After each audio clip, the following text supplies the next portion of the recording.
What's happening, everybody? It's the Miami Football Fanatic here again. Happy to have you guys back. And today, just want to recap day 4 of Dolphins training camp.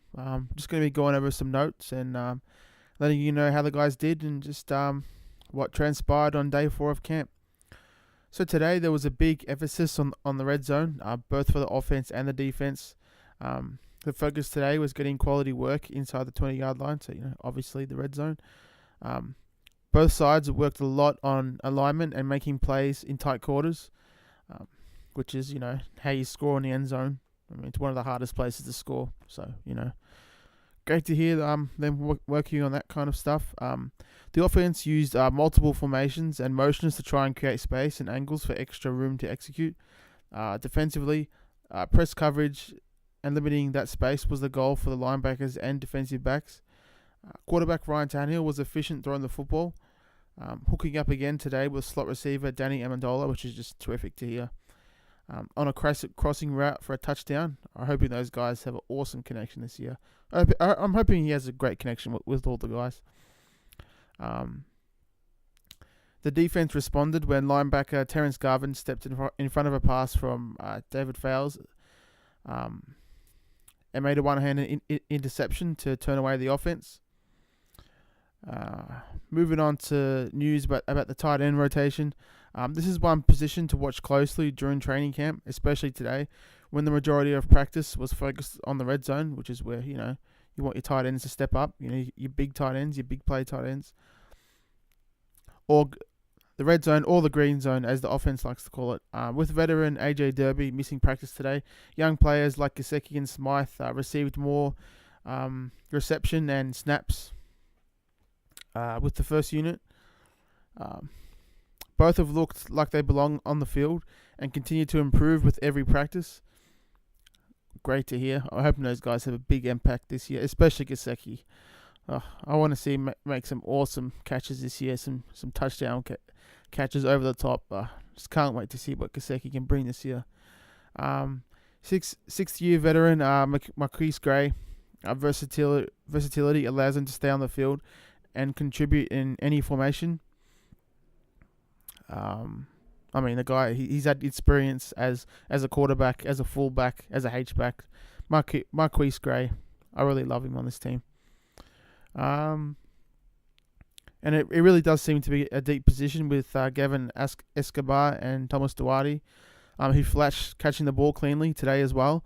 The tight end coach said that he could see all 6 of our tight ends, being able to play in the NFL. He sees them all as NFL tight ends. So, the position coach could be gassing them up, but, who knows? You take it with a grain of salt.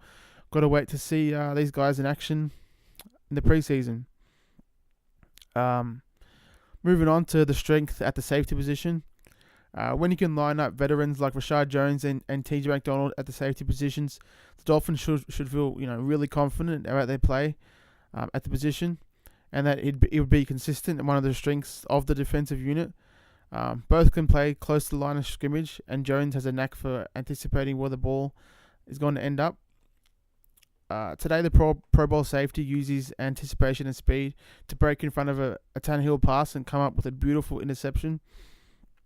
Tannehill's first interception of camp. First round draft choice, Minkah Fitzpatrick has been flying around the secondary, playing fast and always around the ball. These 3 safeties have had a great start to training camp and should only continue to stay positive as they practice together and the practices progress. So, awesome to hear. Great to hear that Rashad Jones is still himself. You haven't heard much about TJ McDonald, in terms of, having an impact. But, it is just training camp. But it's great to hear that Minkah is fitting in. I mean, it's going to be really interesting to see how they use these 3 guys. And, the safety position for us really has not been this strong for us in a long time. I mean, we've only really had Rashad Jones there at the position, and and with some other guy, playing at free safety. But with McDonald and Fitzpatrick, it's really going to be a great strength for us. And those guys are going to do an awesome job shoring up the back of the defense and being one of the best safety trios in the league. So, as I said before, Ryan Tannehill threw his first interception of training camp to Rashad Jones on a poorly thrown ball to Danny Amendola. David Fowles also threw a pick to linebacker Terrence Garvin. Through 4 practices, Brock Osweiler has thrown 3 interceptions in team drills. Fowles has had 2, and Tannehill and Bryce Petty have thrown 1 apiece. I mean, that's not a surprise to hear. Brock Osweiler, I mean, for a guy his size, he gets balls batted at the line of scrimmage continuously. It's even been happening in this training camp with the Dolphins. He's had 3 interceptions in team drills. The guy just isn't going to cut it. He's not a backup quarterback. He's not a starting quarterback. I mean, I guess he could be a backup quarterback in the league, but the guy, he's just terrible. He has not been great since, he started for Peyton those couple of years in 2015. But Brock Osweiler, he's just showing he's a bust. He really isn't that great. I mean, you could only hope that maybe he might, could continue to mature as he gets older. But the guy isn't going to be our backup. I really think that Fowles is going to be the guy. But who knows how many QBs we're going to keep. But, with the practice squad and all that. But Osweiler, I really hope he doesn't stick around. The guy's just terrible. Tannehill and Fowles did good work other than the single interceptions. Tannehill threw several touchdowns in red zone drills. Fowles threw a great throw to Albert Wilson in traffic for a touchdown. Players missed practice on Sunday. It's no major news, no major contributors, but center Jake Brendel sat out with his calf injury. Tight end AJ Derby, foot injury, and defensive tackle Gabe Wright with a foot injury too. Tight ends coach Shane Day was non-committal about how long Derby would be sidelined. Derby did run with the starters in the first 3 days of camp, so he was getting a good look there with the first team defense. With Derby out, second round pick Mike Gesicki received a lot of first team snaps with Marquise Gray. Gesicki caught 2 touchdown passes, including 1 in red zone drills, but whiffed on 1 blitz pickup. So the guy, he obviously has a gift for catching the ball in the end zone. Oh, just so excited to see. But as I said, he did whiff on a blitz pickup. So,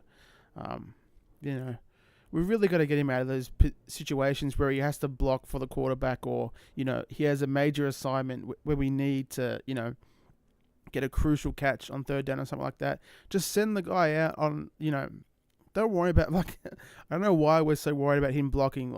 He is not a blocking tight end. It should be Smythe or Marquise Gray in there blocking.